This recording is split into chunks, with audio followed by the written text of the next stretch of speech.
Slides नजर आ रही? Yes sir.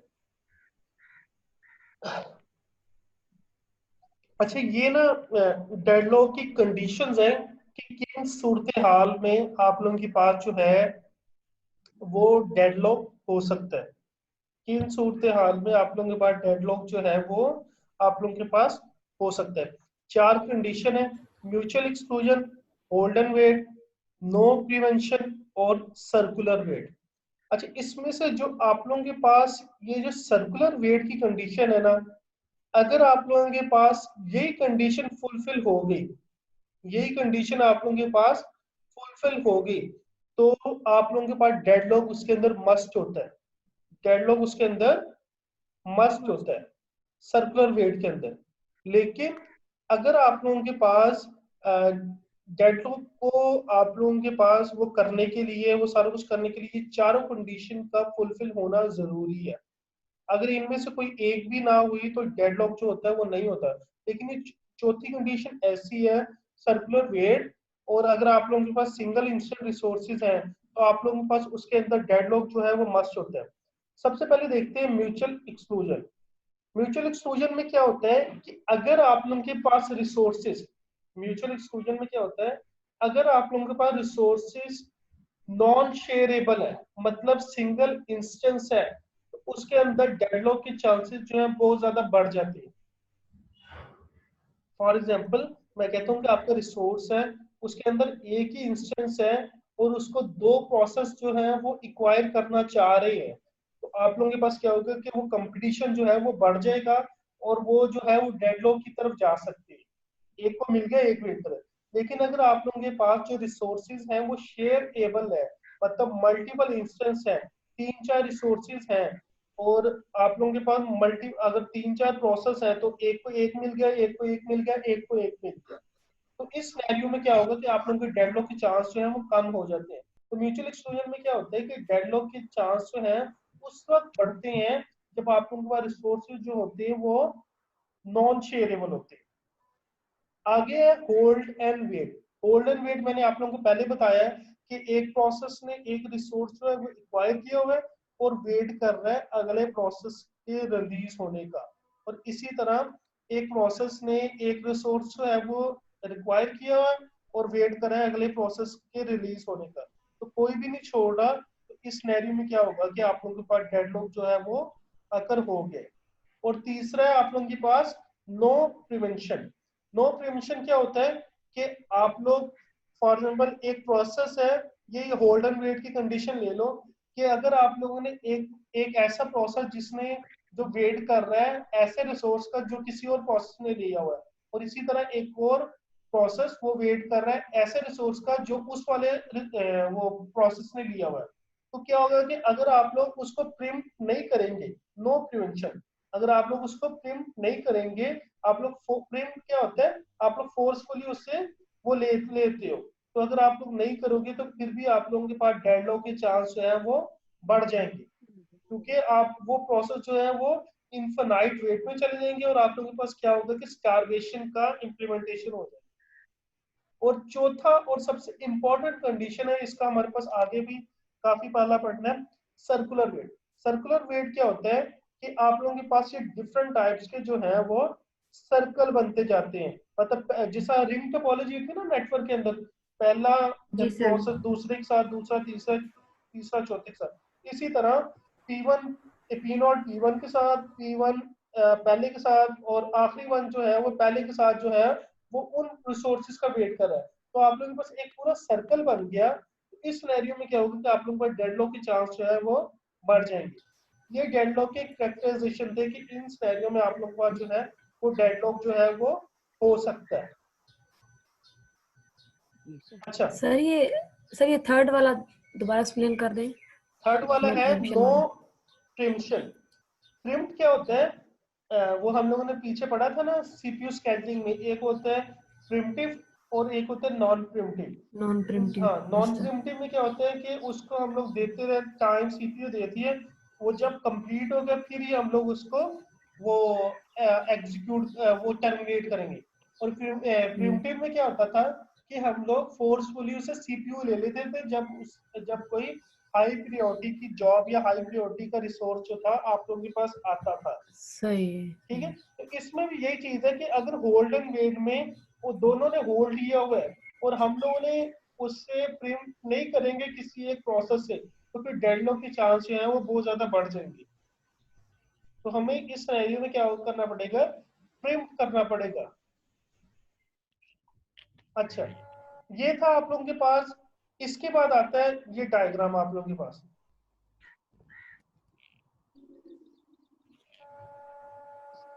ये है हमारे पास deadlock avoidance algorithm. Deadlock avoidance, deadlock avoidance में आप लोगों के पास दो चीजें आती हैं। एक होता है सिंगल इंस्टेंस, सिंगल इंस्टेंस, और एक होता है मल्टीपल इंस्टेंस। एक होता है सिंगल इंस्टेंस और एक होता है मल्टीपल इंस्टेंस। सिंगल इंस्टेंस को रिजॉल्व करने के लिए जो आप लोगों के पास एल्गोरिदम है वो है रिसोर्स एलोकेशन ग्राफ, रैग जिसे कहते हैं। सिंगल इंस्टेंस को सॉल्व करने के लिए आप लोगों के पास जो एल्गोरिदम है वो है रिसोर्स एलोकेशन ग्राफ। और मल्टीपल इंस्टेंस को रिजॉल्व करने के लिए, मतलब मल्टीपल इंस्टेंस को अवॉइड करने के लिए आप लोगों के पास जो एल्गोरिदम है वो है बैंकर एल्गोरिदम। बैंकर, ये नाम सुने हुए, ये किया हुआ किसी ने?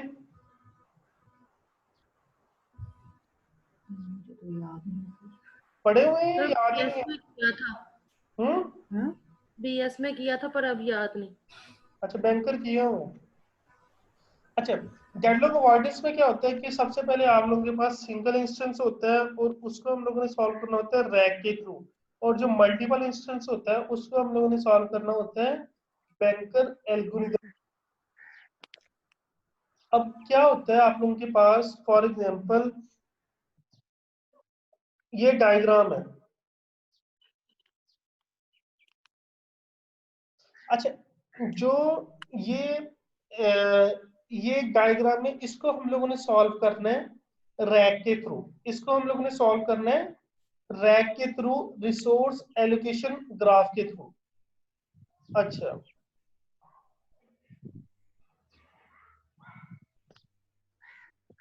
नजर आ रही है ना डायग्राम?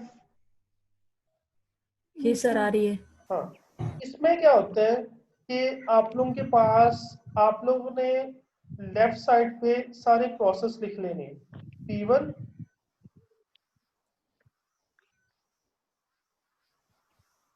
P2 और P3। P1, आप लोगों को अगर कोई इस तरह की एग्जांपल आई, आप लोगों को बताया जाएगा कि बताओ इसके अंदर इसको रैग के थ्रू इंप्लीमेंट करो और बताओ इसके अंदर डेडलॉक है या नहीं है। तो उसका करने का तरीका क्या है कि आप लोगों ने तीनों प्रोसेस लिख लिया, P1, P2 और P3, और इस तरफ आप लोगों ने दो कॉलम बना लिए। उन कॉलम्स में क्या होगा, सबसे पहले ये कॉलम बता रहा होगा आप लोगों के पास एलोकेशन,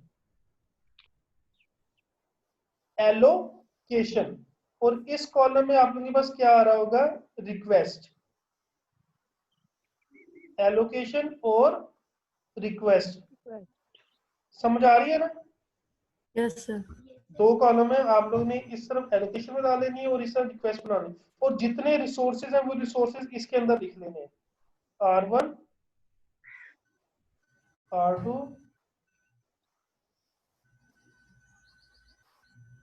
और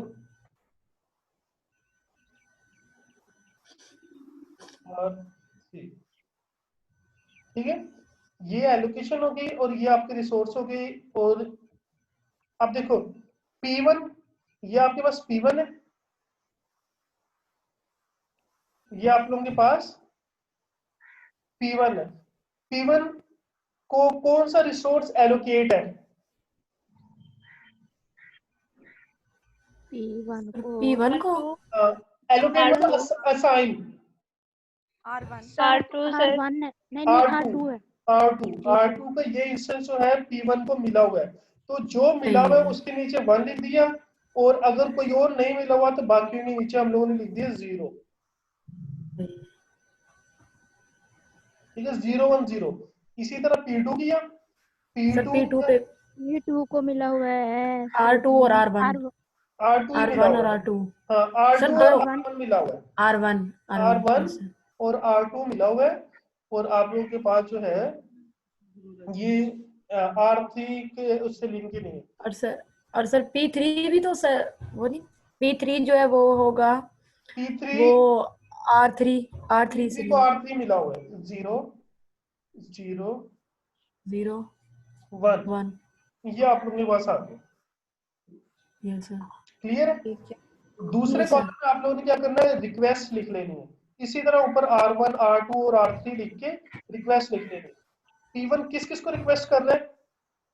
R1 को ही। सर P1 R1 को R1 को कर रहा है 1 0 0 0 0। और सर P2 और किसको सर कर रहा है? P2 जो है R3 को सिर्फ P2 R3 को कर रहा है 0 0 सर 0 1। सर ये जो रिक्वेस्ट कर रहे हैं उसको रिप्रेजेंट करने के लिए हम 1 लिखेंगे ना? हाँ, जो कर रहा है वो 1 और जो नहीं कर रहा वो 0। यस। और सर P3 को कोई भी नहीं कर रहा तो फिर तीनों 0 आ नहीं जाएंगे। कर रहा तो 0 0 0 और 0। ठीक है, नजर आ रहा है ना सब कुछ? जी सर। जी सर। ठीक हो गया। अच्छा, क्या करना है, 3 कॉलम, इस तरफ प्रोसेस, इस तरफ एलोकेशन, इस तरफ रिसोर्स, और R1 R2 और इसके सारे वो सारा कुछ लिख दिया, और R। तीसरी चीज आप लोगों ने निकालनी है अवेलेबल। तीसरी चीज आप लोगों ने निकालनी है अवेलेबल। अवेलेबल क्या होता है कि आपके रिसोर्सेज जो है कितने अभी फ्री पड़े हुए हैं, कितने अभी पड़े हुए हैं। तो आप लोगों के पास R1 R2 और R3। अब देखो R1 के कितने इंस्टेंस थे? R1 एक था ना? जी R1 का एक इंस्टेंस था, वो किसको मिला होगा? P2 को। जी सर। मतलब ये R1 जो है वो फ्री नहीं है, अवेलेबल नहीं है। जी R2 के कितने इंस्टेंस थे? 2, एक इसको मिला हुआ है, एक इसको मिला हुआ 1 है। नहीं था सर। नहीं, R2 के 2 थे, जी सर, और एक P1 एक इसको मिला हुआ है, एक इसको मिला हुआ है, मतलब R2 भी फ्री नहीं है। और R3 का भी एक ही इंस्टेंस था, वो मिला हुआ P3 को, तो R3 भी अवेलेबल नहीं है। नहीं। ये आप लोगों के पास अवेलेबल आ गया। ठीक है, अब देखो इसमें R4 भी आप लोग लिख सकते हो, लेकिन उसका कुछ फायदा नहीं है, क्योंकि ना ही उसके किसी प्रोसेस ने रिक्वेस्ट की है, ना ही उसके वो किया है। ठीक है, R4 को बेशक लिखो या ना लिखो, कोई फायदा नहीं है। अगर आपने लिख भी लो R4 को, और इधर R4 लिख के 0 0 0 लिख दो, 0 0 0 लिख दो, और R4 के साथ 0 0 3, इधर R4 के साथ क्या आ जाएगा? 3 आ जाएगा, क्योंकि R4 के 3 इंस्टेंस जो है वो भी फ्री पड़े हैं, लेकिन उसके किसी ने रिक्वायर ही नहीं की, तो आप लोगों को लिखने की जरूरत ही नहीं है। ठीक जी सर। ठीक हो? अच्छा, ये अवेलेबल आ गया। अच्छा, अब रिसोर्स एलोकेशन ग्राफ का एक एल्गोरिथम है, एक छोटा सा एल्गोरिथम। ठीक है सर ये अवेलेबल का आपने ये उसका लिखा है ना 0 0, ये मुझे समझ नहीं आया। P1 2 और 3 का तो अब 0 ये 0 देखिए वो ना, कैसे? R1 के अंदर कितने इंस्टेंस थे? एक। जी सर। वो किसको मिला हुआ है? P2 को। P2 को। तो पीछे कोई रह गया? जी सर। नहीं ना, एक ही इंस्टेंस का वो ले गया P2, तो सर कोई भी ये तो फिर इस तरह R2 भी था नहीं P। R2 जो नहीं, अभी R1 की बात हो रही है ना, R1 का एक जी इंस्टेंस था, वो जी सर। P2 को मिला हुआ है। अगर मैं कहता अच्छा हूँ कि R1 का एक इंस्टेंस ये है और एक इंस्टेंस ये है, फॉर एग्जाम्पल ये इंस्टेंस एक और है, इसके जी ऊपर सर। कोई भी एरो नहीं है, तो फिर हम लोग इधर एक लिख देते, ये फ्री पड़ा हुआ है। सही। अभी तो ये फ्री नहीं अच्छा पड़ा हुआ। जी सर। ठीक है। ठीक हो गया? ये तीनों जी सर। चीजें हम लोगों ने निकाल लेनी है, एलोकेशन, रिक्वेस्ट और अवेलेबल। इसके बाद क्या करना है, रैग का एक छोटा सा एल्गोरिदम है, क्या कहता है कि अगर if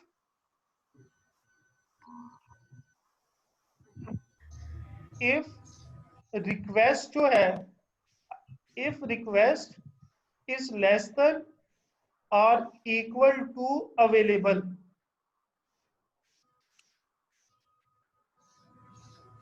sir if request if request is less than or equal to available, if request is less than or equal to available, तो क्या करो, उसको एग्जीक्यूट कर दो, उसको ग्रांट कर दो,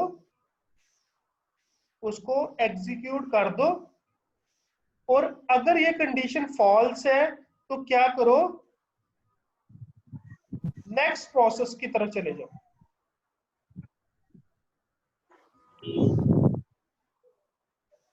सिंपल सा एल्गोरिदम है इसका रिसोर्स एलोकेशन ग्राफ का, कि अगर जो है रिक्वेस्ट जो है वो लेस देन और इक्वल टू अवेलेबल है तो उसको एग्जीक्यूट कर दो।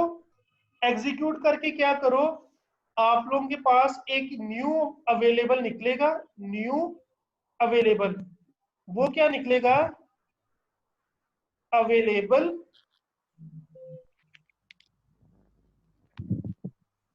Plus allocation. ये मैं समझाता हूं, फिर आप लोगों को क्लियर होगा। सिंपल एल्गोरिथम अभी एक लिख लो, if request is less than और इक्वल टू अवेलेबल, एग्जीक्यूट कर दो, और आप लोगों के पास क्या होगा, एक न्यू अवेलेबल निकलेगा, वो क्या निकलेगा, अवेलेबल प्लस एलोकेशन उस प्रोसेस की। और अगर जो है वो कंडीशन फॉल्स है तो नेक्स्ट प्रोसेस को एग्जीक्यूट कर दो, नेक्स्ट प्रोसेस को एग्जीक्यूट कर दो। ये लिख लिया एल्गोरिथम? जी सर। ठीक है, अब इस एल्गोरिथम को इंप्लीमेंट करते हैं। सबसे पहले इफ रिक्वेस्ट, रिक्वेस्ट क्या थी, स्टेप 1,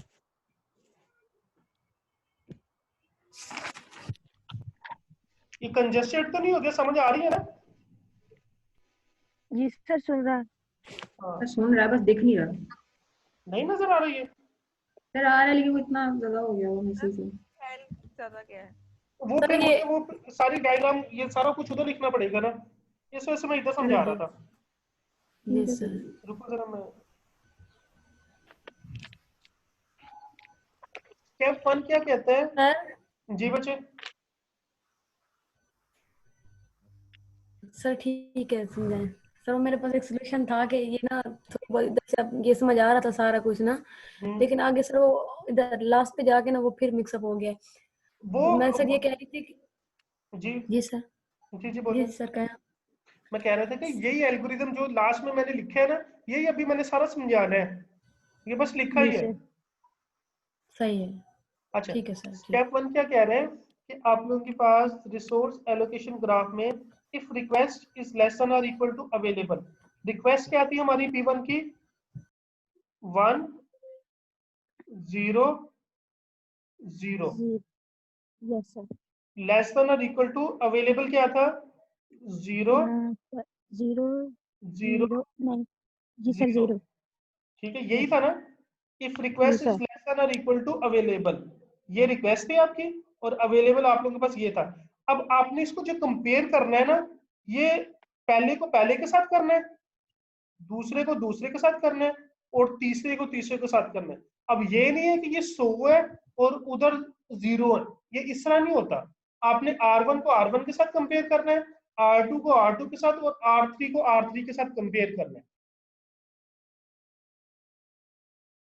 अब देखो 1 जो है ये लेस है या ग्रेटर है 0 से, 1 ग्रेटर है सर ना, ये ग्रेटर है जी सर। तो ग्रेटर है सर। कंडीशन जो है फॉल्स होगी। जैसी कंडीशन फॉल्स हुई तो क्या करना है, एग्जीक्यूट नेक्स्ट प्रोसेस, एग्जीक्यूट जी sir. Next next process. Process. Next process भी आप लोग देखोगे, नेक्स्ट प्रोसेस भी क्या है, 0 0 1 और लेस देन और इक्वल टू 0 0 0। तो जैसे ये 1 R3 के साथ कंपेयर होगा, ये कंडीशन भी फॉल्स हो जाएगी, मतलब P2 की कंडीशन भी फॉल्स हो जाएगी। फॉल्स है। Yes sir. हो जाएगी ये ना? प्रोसेस सही पे है।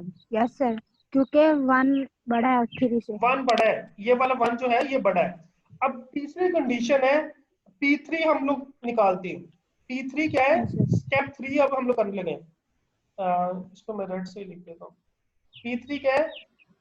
0 0 0 0 is less than or equal to 0 0 0 0 0। Condition true है? यस सर कंडीशन ट्रू है? इक्वल आ रहा है हाँ, Yes, जैसे कंडीशन ट्रू हुई तो ये प्रोसेस एग्जीक्यूट हो जाएगा। इसको आप लोगों ने एक अलग साइड पे लिख देना है कि हम लोगों ने सबसे पहले कौन सा प्रोसेस जो है वो एग्जीक्यूट किया। पहले P3 एग्जीक्यूट किया, P3 आप लोगों के पास इधर आ गया, ठीक हो गया। हाँ यार yes sir P3 P3 execute हो गया। आप लोगों के पास मैंने क्या कहा था कि अगर रिक्वेस्ट जो है लेस देन और इक्वल टू अवेलेबल है तो आप लोगों के पास एक न्यू अवेलेबल निकलेगा। न्यू अवेलेबल क्या होगा? New available is equal to जो प्रोसेस आप लोग एग्जीक्यूट कर रहे हैं, जो प्रोसेस आप लोग एग्जीक्यूट कर रहे हैं उसकी एलोकेशन 001 प्लस अवेलेबल, जो पहले अवेलेबल था 0 0 0। तो न्यू अवेलेबल क्या निकल गया आप लोगों के पास? 0 0 1। समझ आ गई? सर क्या बोल गए हो, दोबारा बताना। सर न्यू ये available new is equal to available किसके बराबर होता है?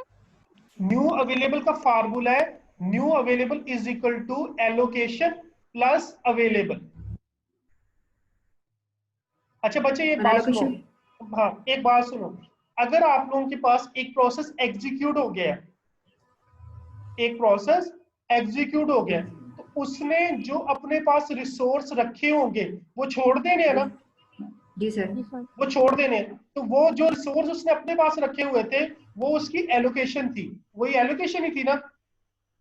अच्छा जी सर वो उसकी एलोकेशन थी। जो प्रोसेस ने रिसोर्स अपने पास रखे हुए थे वो उसकी एलोकेशन थी। तो एलोकेशन क्या हुई? जैसे वो प्रोसेस एग्जीक्यूट हुआ, क्योंकि हमने ऊपर कंडीशन चेक कर ली कि प्रोसेस एग्जीक्यूट हो सकता है, तो आप लोगों के पास जो उसकी एलोकेशन थी और जो अवेलेबल पहले पड़ा हुआ था, मतलब एक बंदे के पास 10 रुपए हैं और पहले उसके पास 5 रुपए पड़े थे, तो 10 रुपए उसने वो छोड़ दिए। तो पहले क्या हुआ? 10 जमा 5 15, 15 हो गए। यस सर तो इसी तरह यही है, न्यू अवेलेबल का क्या फार्मूला है? Allocation plus available. ये एलोकेशन कौन सी है? ये वाली एलोकेशन, क्योंकि P3 एग्जीक्यूट हुआ है, ये P3 एग्जीक्यूट हुआ, इसकी एलोकेशन। और अवेलेबल क्या था? ये वाला। इसको हम लोगों ने प्लस कर लिया तो 0 जमा 0 0 0 जमा 0 0 1 जमा 0 1। तो न्यू अवेलेबल क्या निकला है? 0 0 1। और हमारे पास प्रोसेस P3 कंपाइल हो चुका है। अच्छा सर ये प्रोसेस 3 ही हुआ ना बी कंपाइल? अभी P3 हुआ है, अच्छा जी सर ठीक है। P3 कंपाइल हो गया। अब फिर हम दोबारा वापस P1 के पास जाएंगे। दोबारा वापस हम लोग P1 पहले चेक किया, P2 चेक किया, P3 चेक किया, P3 कंपाइल हो गया। फिर दोबारा हम लोग P1 के पास जाएंगे। अब देखो P1 पे भी यही फार्मूला अप्लाई होगा, रिक्वेस्ट इज लेस देन और equal to available, request is less than और इक्वल टू अवेलेबल। अब आपने, अब जो आपके पास अवेलेबल होगा ना वो आपको पुराना अवेलेबल है, न्यू अवेलेबल के साथ आपने चेक करना है, सही हो गया। ठीक है। न्यू अवेलेबल के साथ चेक करना है। अब रिक्वेस्ट क्या है आप लोगों के पास? 1 0 0, लेकिन इसके पास क्या है? 0 0 1। तो कंडीशन फॉल्स हो जाएगी, क्योंकि इसको चाहिए 1 और इसके पास है 0। तो यहाँ पे ये वाली कंडीशन फॉल्स होगी, लेकिन ये प्रोसेस जो है एग्जीक्यूट होगा P2। नहीं समझ आ रही अब भी है सर। बच्चे? इसके बाद आप लोगों ने क्वेश्चन करना है इस तरह का, तो अच्छी तरह समझ लो। सर ये मिक्स हो गया है मेरा, तो पहले आ रही थी समझ। मिक्स किधर से हुआ है? सर ये यहाँ से जा, ये जहाँ पे आपने ये अवेलेबिलिटी वाला करवाया है ना, ये वाला यहाँ पे, उसके बाद से मुझे समझ नहीं आ रही। नहीं, अब यहाँ तक तो समझ आ गई है ना कि न्यू अवेलेबल आप लोगों के पास निकल गया है 001 के नाम से। जी सर। इसमें किसी और बच्चे को इशू यहाँ तक?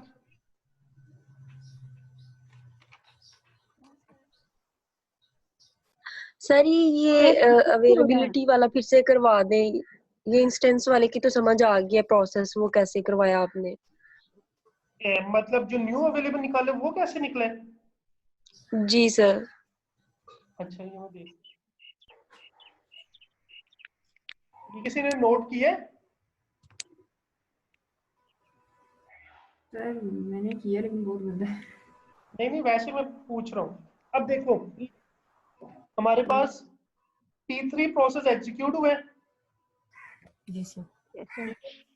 P3 प्रोसेस एग्जीक्यूट हुआ तो क्या हुआ, वो प्रोसेस खत्म हो गया। तो इसके बाद जो रिसोर्स थे वो इसकी एलोकेशन में ही थे ना। जो इसके पास रिसोर्स थे, मतलब जो इसने एलोकेट किए हुए थे, इसने फॉर एग्जांपल ये नहीं कि मैंने एक चीज ली है, वो मैंने चीज खत्म कर दी, खत्म नहीं होती। वो चीज यूज करके मैं उसको रिलीज कर देता हूँ। एक प्रोसेस जो है 3 काम करता है, रिक्वेस्ट करता है, यूज करता है, और बाद में जब यूज कर लेता है तो उसको रिलीज कर देता है। तो P3 ने क्या किया, अपने एलोकेशन वाले रिसोर्सेज जो थे वो रिलीज कर दिए। जब वो रिलीज कर दिए, ठीक बच्चे? P3 की एलोकेशन यही है ना 001? हाँ, P3 की एलोकेशन आ गई आप लोगों के पास 001। ये एलोकेशन किस तरह आई है, वो फार्मूला था हमारे पास। ये P3 की एलोकेशन है। न्यू अवेलेबल क्या निकलेगा? Allocation plus available allocation plus available plus available, allocation plus available. Allocation इसकी क्या थी?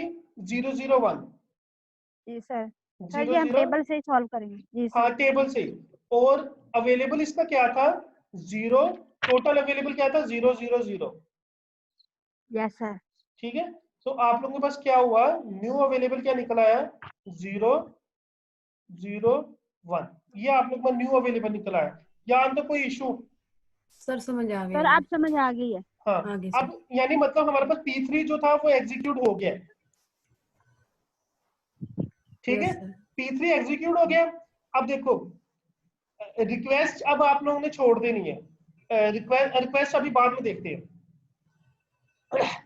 P1 की जो रिक्वेस्ट है, पीछे जो डायग्राम है, P1 की जो रिक्वेस्ट है वो है 100। ये P1 की रिक्वेस्ट लिख रहा हूं मैं। जी सर। और P2 की रिक्वेस्ट है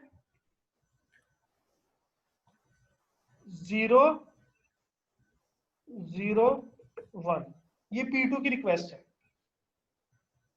ठीक हो गया? ये पीछे जो टेबल बनाया है ना, उसमें से देख के मैंने लिखा है। P3 तो खत्म हो चुका है, P3 एग्जीक्यूट हो चुका है, पीछे रह गए P1 और P2। P1 की जो रिक्वेस्ट है वो है 100 और P2 की जो रिक्वेस्ट है 001। क्या होगा अब आप लोगों के पास? इसके बाद क्या होगा कि आप लोगों ने न्यू प्रोसेस को फिर एग्जीक्यूट करना है।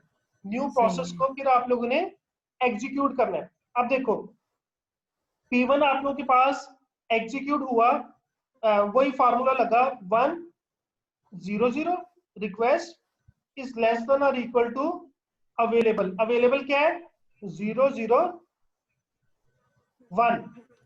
जो हम लोग पीछे देख रहे थे ना, रैक का एल्गोरिथम क्या कहता है कि रिक्वेस्ट इज लेस देन और इक्वल टू अवेलेबल। तो क्या हुआ, यहाँ पे कंडीशन फॉल्स होगी। 1 जो है छोटा नहीं है 0 से, तो ये कंडीशन जो है इधर ही फॉल्स होगी।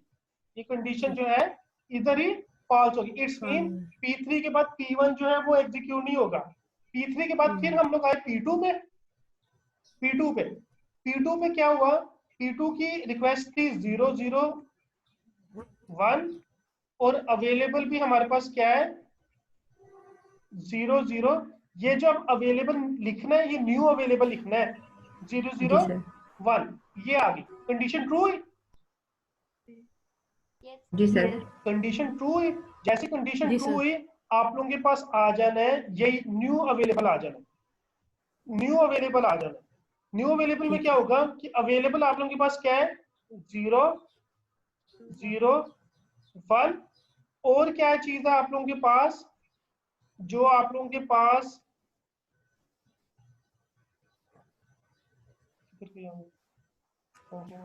किसी वो उसकी याद है वो क्या था, क्या? P2 का एलोकेशन क्या थी? E2 की एलोकेशन? हाँ P2 के P3 के P2 के एलोकेशन 110 सर। 110 110 इसको प्लस किया तो क्या आ गया आप लोगों के पास 1 1 1। अब आप लोगों के पास न्यू अवेलेबल ये आ गया, तो P3 भी एग्जीक्यूट हो गया और P2 भी एग्जीक्यूट हो गया। यहां तक समझ आ गई? जी सर। यानी P3 भी एग्जीक्यूट हो गया, P2 भी एग्जीक्यूट हो गया। अब आप लोगों ने क्या करना है, जो P1 है ना वो रह गए। P1 की रिक्वेस्ट थी आप लोगों के पास 100 और अवेलेबल क्या है अब आप लोगों के पास 111, यही अवेलेबल है ना। अब आप लोगों ने क्या करना है कि P1 को एग्जीक्यूट करना है। रिक्वेस्ट क्या है 100 और आप लोगों के पास अवेलेबल क्या है 111। कंडीशन ट्रू हुई, 1 इज इक्वल टू 0, 0 चाहिए लेकिन 0 लेस ही है इससे। कंडीशन ट्रू हुई, तो ट्रू हुई जैसे तो क्या होगा आप लोगों के पास फिर न्यू अवेलेबल निकल आएगा। वो क्या होगा एलोकेशन प्लस अवेलेबल। अवेलेबल क्या है 111 और इसकी एलोकेशन क्या थी P1 की 0 1 0 0 1 0।